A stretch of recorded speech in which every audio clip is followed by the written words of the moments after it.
हजार वोटों से अधिक मतों से हम उस सीट पर आगे रहे हैं। लेकिन कहीं ना कहीं प्रबंधन की मैं कहूँ बात, या जिस प्रकार सारे विरोधी दल एक होकर चुनाव लड़ने के बाद और जिस प्रकार की मिथ्या बातें वहाँ चलाई गई, निश्चित रूप से हम उस सीट को हमें अपेक्षा की थी हम जीतेंगे, हम जीत नहीं पाए हैं।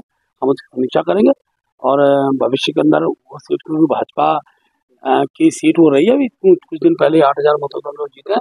व्यक्तिगत कारण भी उसके प्रत्याशी की दिशा में चर्चा करेंगे और आगामी दिन में मैं भी कह सकता हूँ आज की तारीख में कि क्योंकि प्रत्याशी चयन में हमने केवल ये कहा था कांग्रेस जो विधायक आएगा हम उससे अपने चुनाव पर लड़ाएंगे, तो हो सकता है कि वो निर्णय हमारा जल्दबाजी का निर्णय हो, लेकिन भारतीय जनता पार्टी अपने सभी इस हार की समीक्षा हम लोग हर स्तर पर करेंगे। क्या आपको लगता है कि राजेंद्र भंडारी का चयन जो है वो रॉन्ग सिलेक्शन था आप लोगों का?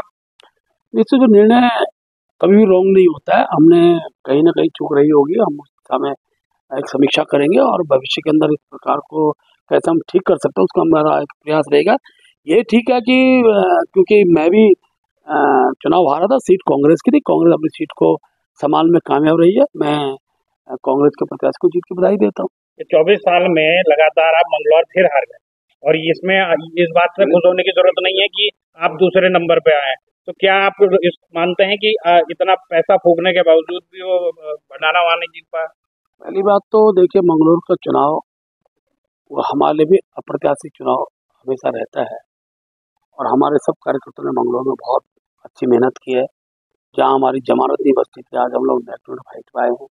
कार्यकर्ताओं का एक प्रकार का बड़ा प्रयास रहा है। ये ठीक है कि जीत जीत होती है, हम लोगों ने प्रयास का अंतिम राउंड तक संभावनाएं बन रही थी जीत जाएंगे, लेकिन कहीं ना कहीं चूक रहे, भविष्य की हम समीक्षा करेंगे। अच्छा, एक बात बीजेपी के कई कार्यकर्ता ये भी कह रहे हैं कि महेंद्र भट्ट इसमें नैतिकता की जिम्मेदारी लें, ऐसी बातें। देखिए, अध्यक्ष होने के नाते हार का एक नैतिक पक्ष होता है और मैं अध्यक्ष हूँ, मैं उसको निश्चित रूप से स्वीकार करता हूँ, लेकिन मुझे समीक्षा करने का समय मिलेगा और मैं आपको विश्वास पूर्वक कह सकता हूँ आगामी समय में एक कांग्रेस के लोग भी जानते हैं कि किस षड्यंत्र के तहत, किस रूप के तहत उनकी जीत हुई है। वो जीत अभी क्योंकि लोकसभा में 8,000 मतों से हम लोग जीते, आज हम लगभग 5,000 मतों से पीछे हुए हैं, तो कहीं ना कहीं हमारी भी गलती होगी, मैं इसको स्वीकार करता हूँ। लेकिन भविष्य के अंदर भारतीय जनता पार्टी चाहे मंगलौर हो चाहे बद्रीनाथ हो, भाजपा अपने का अपना प्रथम हम लहराएंगे। लेकिन इसमें एक बड़ी बात यह है, राजेंद्र भंडारी के ब्राह्मणों को लेकर बयान और उनके राजेंद्र भंडारी के करीबी कह रहे हैं कि महेंद्र भट्ट के जितने भी करीबी थे उन्होंने कोई काम नहीं किया, फिर हम और राजेंद्र भंडारी को हराने का काम किया।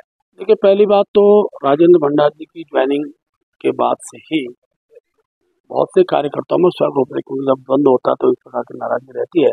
लेकिन मैं कहता हूँ हमारा एक एक कार्यकर्ता चुनाव पर लगा और जब मैं काउंटिंग देखता अनेकों बूथ हम लोग जीते हैं। हम ये ठीक है कि उस समय के उनके भाषणों की बहुत एक प्रकार से विरोधी दल में थे, भाजपा के पक्ष में विरोध में उनको बोलना होता था, तो थोड़ा उन भाषणों को सब प्रकार से कांग्रेस के लोगों ने इस बार अपने प्रचार का एक माध्यम बनाया और मैं कह सकता हूँ कि भारतीय जनता पार्टी ने हमने उन भाषणों के संदर्भ में जब अपनी बातें कही कि भाई ये भाषण उनके तत्कालीन बातें थे जब वो हमारे विरोध में थे, आज वृक्ष नहीं है, तो ठीक है आज बने को ये विषय भी समीक्षा का विषय रहेंगे कि भाई उन्होंने कांग्रेस में रहते जिससे को बोला है वो भी हार के कारण रहे होंगे।